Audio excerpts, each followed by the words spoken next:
Hey guys, it's Matt here. Over the next few days I'm going to be getting back to some filming for the Series 4 of the main show, for the new show, Attack of the Clones, some 5-minute plays, and there are also some other new shows in the works at the minute. But before all that, I've recently redone this whole room, and I wanted to take you on a quick tour of that and show you what it looks like now and see what you think. Personally, I think it's a massive improvement. I can actually move in here now, which is new. But yeah, we'll take you on a quick tour of the new room and you can let me know what you think.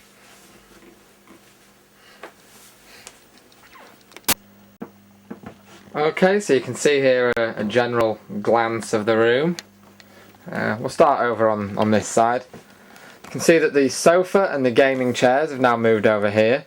The gaming chairs might not be staying. I might end up selling those. I haven't decided yet because they just look like clutter at the minute. But it's nice having the sofa over here. There's much more room for it. It just looks better and you haven't got the sun on the back of your neck. Not that that's going to be a problem in winter.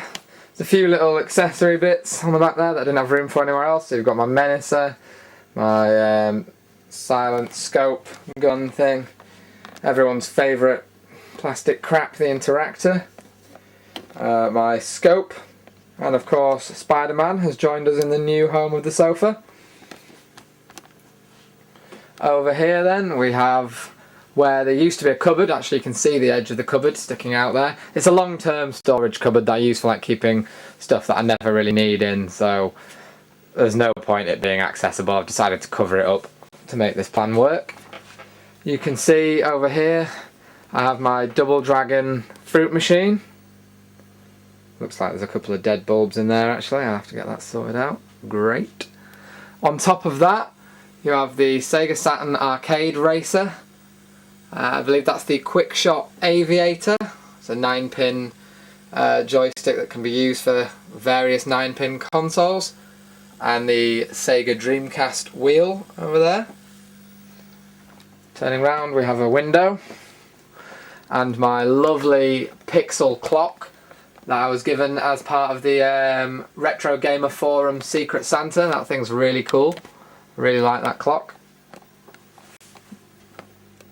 Over here we have my arcade machine. Good old Trudy. Since the last video, well, since the last room tour, I have now got the light guns here working properly, so I have 2-player light gun support, which is brilliant, and that's why Alien 3 The Gun is currently running on there right now. Very cool game. On top of that there are boxes for some miscellanea, including Lethal Enforcers, my Game Boy camera, Game Boy printer, Neo Geo Pocket, Gizmondo. A little bit further back there you can see a Commodore 64 box. You can see the box for Steel Battalion just sticking out there. That massive box is being used to support pretty much everything else. Barcode Battler, Sega Saturn light gun, Spectrum Plus 3. That's the Curry's special edition there. Curry's haven't been around for a while. For anyone outside of the UK, Curry's was an electrical retailer back here that has been gone for years, I think. I don't know. Someone's probably going to tell me they still exist now and they're on their high street, but I don't really care. That's the Lilac Wars Rumble Pack box. Right at the back there, you can probably see the box for my Commodore Amiga 500. It's the Cartoon Classics pack. I suppose we'll keep with the theme of boxes for now. On the top of all the shelving, you've got my Vectrex box, the Action Max from Worlds of Wonder. They're the guys that made Laser Tag, and that was their attempt at a video game. We'll review that at some point. My box for my 3DO Panasonic FZ1, Philips G7000 video pack box. Americans, you'll know that as the Magnavox Odyssey 2. Box for the Mega Drive 1, Mega CD 2, Mega Drive 2, Neo Geo CD, original PlayStation, box for that there, Amstrad GX 4000, Mega CD Mark 1, one of my favourite pieces in my collection. I love that machine. Sega Saturn box, tucked away just in between there you can see the box for the TurboGrafx and TurboGrafx 16. and its accessory boxes on top there. Underneath that you have the box for the Atari Jaguar, N64, PS2, Dreamcast, Game Gear TV box set edition thingy, Atari 7800 box, Nintendo GameCube box, Sony PS1 boxed, Sega 32X, don't know why I couldn't think what that was when it's written on the side there. The Tiger Gamecoms box. I see the box just there for my, is it a Gamate or a Gamate or what? I picked that up the other day. That was an absolute bargain. Those things sell on eBay for quite a lot, and I actually got it for £3 from a car boot with a load of games, and it works perfectly. So I was very happy. My Wonder Swan box for that there. Okay. Now we'll work on the units, I think. Here we have my original Xbox, original fat PS2, my ColecoVision, Panasonic FZ1, Amstrad GX4000, Sony PS1 and PlayStation Original, Atari Lynx, Atari Lynx Mark II, Nokia N-Gage. I think that's the first N-Gage, isn't it? It's not the QD, I think that's the first one. Yeah, it's definitely the first one. Taco talking. That's the Sony Pocket Station. It's like a memory card thing that could also have games on it of some description, I think. I think it's a little bit like Sony's attempt at a VMU. Cool little piece of kit. I've not actually used it yet. Then you've got PlayStation 2 games here that look like they could do with straightening up. After them you've got GameCube games. Just down from those you've got my PlayStation 1 games and my Amiga CD32 games. Nokia N-Gage games. Down from those we have boxed Lynx games, followed by loose Lynx games, followed by loose ColecoVision games. Then you've got Atari Jaguar games there with the cool handle cartridge things. Some boxed Atari Jaguar games, followed by a few boxed Jaguar CD games. Battle Morph is a very good game. The Jaguar is one of those systems that gets a lot of abuse, and Cybermorph, actually the prequel to Battle Morph, gets loads of that abuse. But Battle Morph itself is actually a really, really cool game. Really cool game, that. Down on this bottom shelf we have a few books and magazines for reference and whatever else. There's a few actually that are on the coffee table at the minute and aren't in this little pile.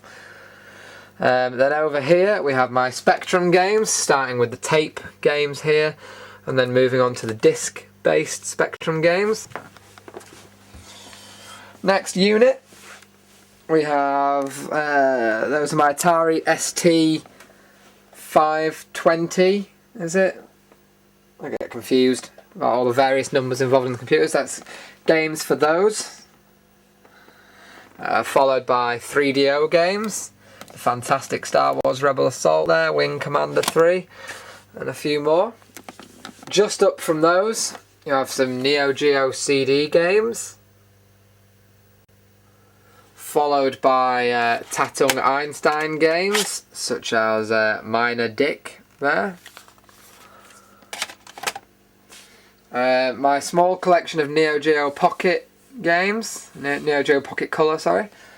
Then the Neo Geo AES, the huge boxes that those games require. Just up from them, a few boxed N64 games. And a few loose N64 games, including, of course, GoldenEye 64. I think that's a game that everyone that has an N64 should have, unless they're a bit odd in the head.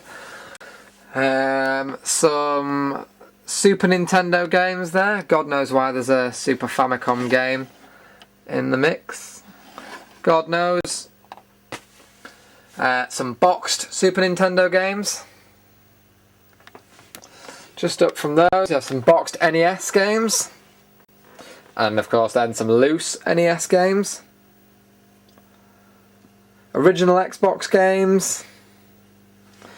And then some more hardware. So we have the Game Boy Advance SP, Game Boy Advance, Game Boy Color, Game Boy Pocket, original Game Boy, Neo Geo Pocket Color.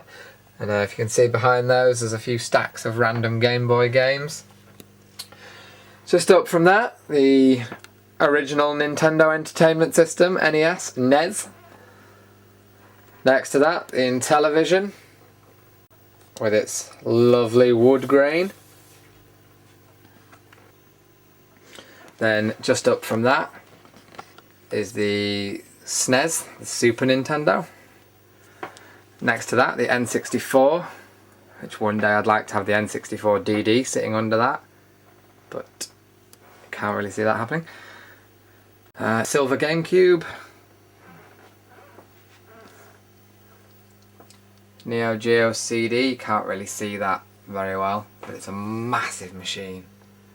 Really difficult to see that because the camera's not getting the light very well. Next to that, the Neo Geo AES, cartridge based version. Again, it's a massive machine, but nowhere near as big as the CD version. Then on this middle unit here, one of my favourite systems ever, the Vectrex with its built-in joystick. Is it worth me trying to get that out? Is that really a bad idea? That's a bad idea, let's not do that. Underneath that, another of my favourites actually, the Virtual Boy. An often abused system, but a brilliant system. In between the legs of that, the Bandai WonderSwan, which is a relatively new addition to the collection. Of course, everyone recognises that, the Atari 2600 6-switch Woody. Not the heavy sixer, unfortunately, but still a good machine to have. Down from that, my Atari 7800. Cool system. On this shelf here then, you have all my loose 2600 games, loose 7800 games, and a couple of 5200 games there. I want some more of those if I can get them. Shelf below that, a collection of boxed Vectrex games. All of those include their overlays, which is pretty cool. Loose Virtual Boy games, Mario Tennis, Tolero Boxer, Wario Land, etc. And one boxed Virtual Boy game, that's a baseball game. Next across, I have boxed Game Gear games all here, and then loose Game Gear games. All my Master System games, including the worst game ever made. Well, the most hard game ever made. Cheers, Martin, for that. A couple of loose games on the top there, like Lucky Dime Caper. And just above those, you have all my Mega Drive games. A load of boxed Mega Drive games there. Including a couple of loose ones like Mortal Kombat, Lemmings, Quackshot. Next to those, boxed 32X games, just 3 of those. Followed by Sega Saturn games. Quite a few of those. It's one of my favourite systems. Favourite conventional systems, I'll say. Just above those then, Mega CD games, couple of big boxed ones there, Sewer Shark and Ground Zero. And then a couple of normal boxed ones. Followed by Dreamcast games, a lot with spine labels annoyingly folded in. I need to sort that out at some point. Above that, my Microvision games and the Microvision itself. The Gamate or Gamate. The Gizmondo. Telematics Gizmondo. Sega Game Gear with TV tuner. Sega Master System Mark 1. And Sega Master System Mark 2.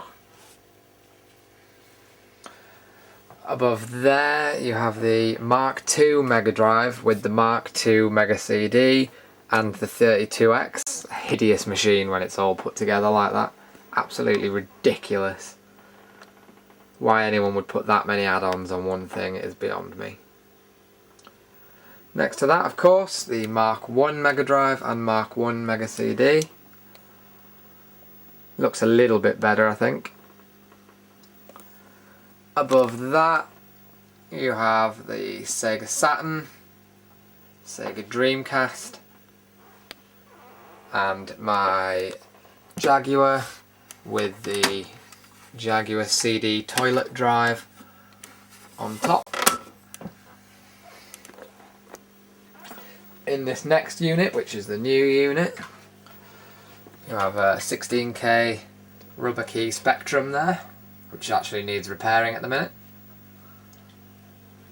One of my newest possessions here, the Sinclair Spectrum 128 plus 3. Plus 3 being the one with the disc drive rather than the tape deck or indeed no drive. Tape deck was plus 2, and then obviously the 128 was without either. Then here, Atari 5200, quite rare to find in this country, I think. I don't know anyone else actually. I know there are more in this country, but I don't know any of the people that have them. It's got the flap on the back there, where those well-known reliable controllers live. Those controllers have been fully refurbished, so they work well. Next to that, the Amiga CD32. A system I really don't like. I expected a lot more from it. And it was a letdown, really. Underneath that then, you'll see that the TV has moved and is no longer sat on that chest of drawers. It's playing Oh Mummy on the Tatung Einstein there at the minute. A couple of Pac-Man stress toys either side of that. Underneath that, the Tatung Einstein itself. Quite a difficult system to get hold of these days. This is one that my brother had from new, which is why his bloody initials are scratched into it.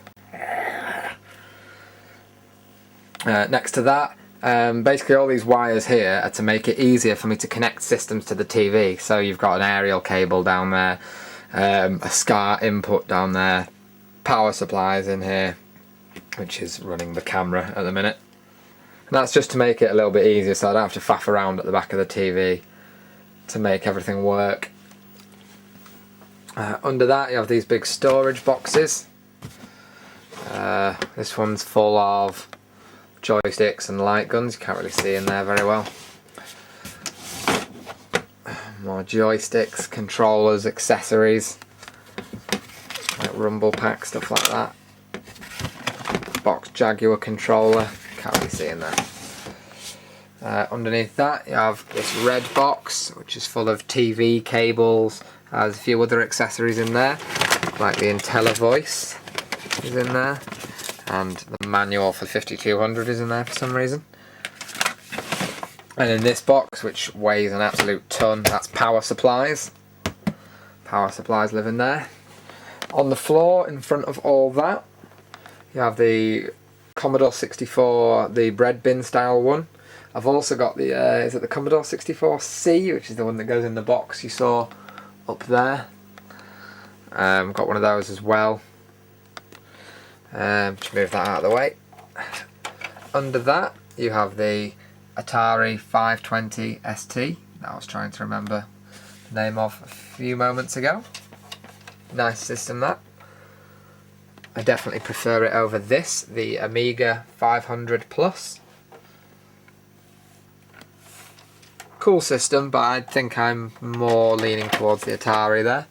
Definitely going to get some hate mail for that. Over here then, we have, they look like, are they Commodore 64 games? Yeah, they're Commodore 64 games there. Philips CDI games, such as Mystic Midway, Rest in Pieces, which seems to comprise lots of very cheap clip art images. Just next to them you have the G7000 games, or Odyssey 2 games, such as 39, which is actually called Freedom Fighters, 38, which is Munchkin, the rip-off of Pac-Man. Really imaginative names, that, 38, 39, etc. I didn't actually realise I had any that were in order. I might have to look at that. That's quite sad that I'm interested. Boxed in television games. And loose in television game there, B-17 Bomber. These are the games for the Gamate, or whatever. Devil Castle. Something to do with mummies. Pipe Mania, God knows. Haven't played all of those yet, but so far it looks like a pretty cool system. I'll do a review of that this series, I think, Series 4. Those are Amiga 500. They're discs at least, there's only a few games in there, but the pile of discs that seems to be made up of games that either have missing discs or just random miscellaneous rubbish. Couple of Gamecom games boxed there, Sonic Jam and Jeopardy, then Batman and Robin and Lights Out unboxed. Little flippy thing full of PC Engine games, which I can use with my TurboGrafx because I have an adapter. There's the boxed PC Engine games there, which I've had a few of them have had translation stickers put on the side. I quite like the artwork on some of these. Don't know why particularly, although the back seems like very wasted space, but whatever. Just up from that, the Gamecom, the Turbo Express, or PC Engine GT. Is it the GT? I think so. The TurboGrafx 16. The Video Pack G7000, or Magnavox Odyssey 2. And last but not least, the CDI 450. Is it the 450? Oh, which also has a disc in it at the minute. What's that got? That is the VCD version of The Naked Gun 2.5, disc 2. There you go, you see. And that is it. I hope you've liked this tour of the new games room. I'm really happy with it. I definitely prefer it to the old one. If you haven't seen the old one, maybe take a look at some old videos and you might find a video of the old room there. There's been a lot of new additions to the room since that last video. A lot of new systems, like the CD32 and the Gamate and stuff like that. But no, I think it all fits in quite nicely. Alright, thanks for watching and see you later.